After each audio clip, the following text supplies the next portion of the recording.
Hi everyone, Master Teacher Holly Holland here with another one of our Bone Strong for Osteoporosis workouts.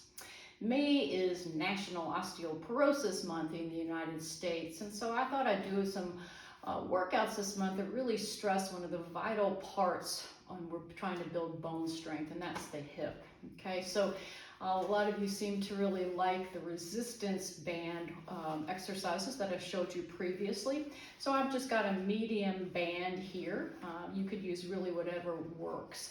I'm coming down onto the floor in a side-lying position, and I'm going to emphasize the heel, the calcaneus, the main heel bone, which drives so much good energy up into the hips. By all means, place something under your head if you need to.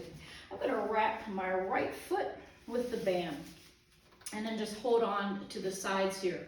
I want to make sure that I'm not just collapsing my waist here. I want to engage my obliques on both sides, and I'm going to create an upper body along the back of the mat and hinging forward with the lower legs.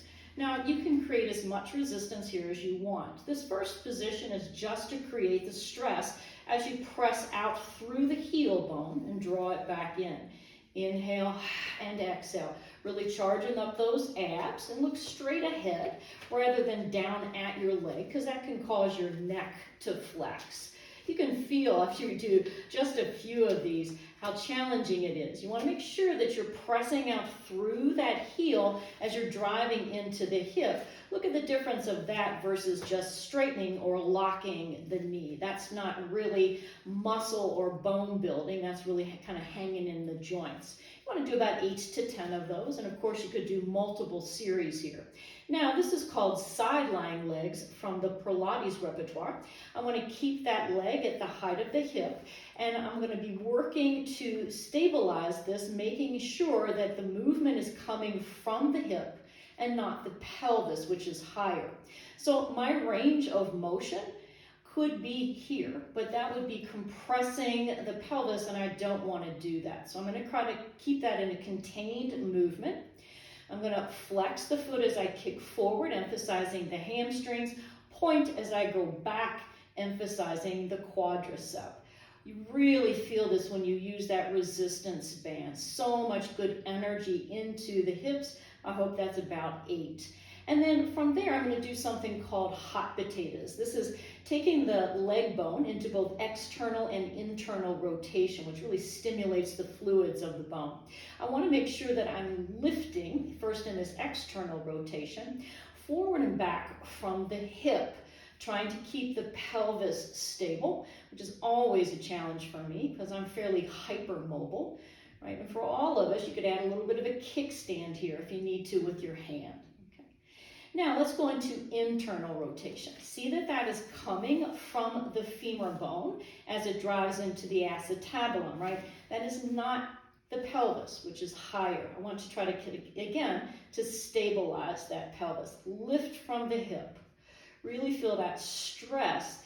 This is such great work, and for most of us who sit way too much, it's going to feel fantastic when you stretch those bones.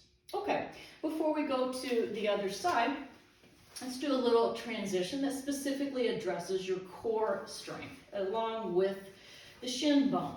I like to do movements that add resistance in multiple parts of the body. In this way, I'm going to stress the shin bone. I'll feel my abdominals engaged, and I'll get some tricep work as well.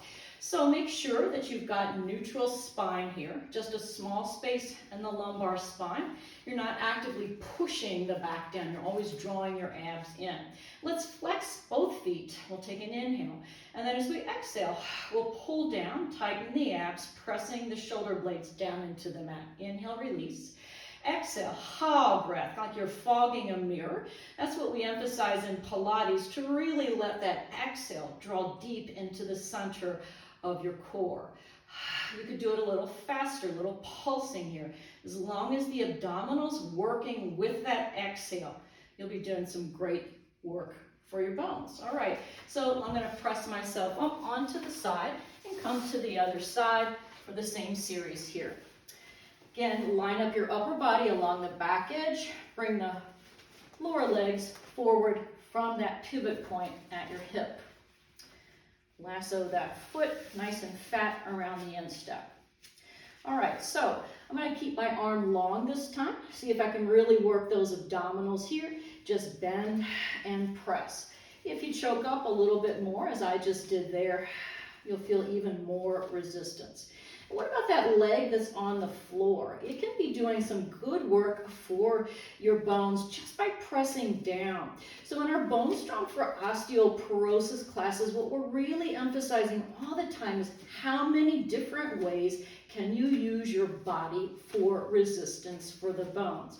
Here comes our side lying leg series. We'll kick forward, inhale, and exhale, coming back. Remember, the pivot point is at your hip. You don't go any further. It's challenging enough to the outer hip, the inner thigh, your core. This is why Pilates is so fantastic for the body and your bones, right? You just get so much beautiful energy. Looks like you're not doing much, but trust me, you are. Let's call it about 3 more. Kick forward and back, tightening the abs on each return. And last one. Here come those hot potatoes, the external rotation. Can you see that I'm lifting the leg bone? It weighs a lot, right? So there's so much stress just lifting that, not to mention the added resistance that you get into the band, as well as to the leg below. I think I need about 2 more there. Always aiming for 8 to 10, but I am not that great at counting. All right, now internal rotation, tap and back.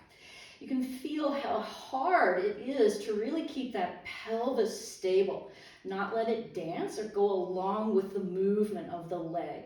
Never be about momentum. Really try to coordinate and control that. Okay, now we're going to come onto the back. And you can see that I've made a right angle with my body. Oops, I want to take that to the shin actually. So in this way, I'm reinforcing our hip hinge position, right? Knee on top of the hip, left leg is long, could be bent, but I like to have a little space here for my arms. So create that neutral spine with your small space for your trail of ants or something to come underneath. Your head, neck, and shoulders long. We'll flex the feet, inhale, and then exhale. As we pull the band down, feel the energy driving the bones of the spine, the thigh, and your arms. Press, exhale, inhale, exhale. I like to do it slowly just because I think it's more challenging, but feel free to pulse that out. Remember that the bones like variety, so if you typically do it one way, change it up and release. Whew, definitely feel that. It's a quick little series that your body will really appreciate. I hope you enjoy that. I'll see you next time.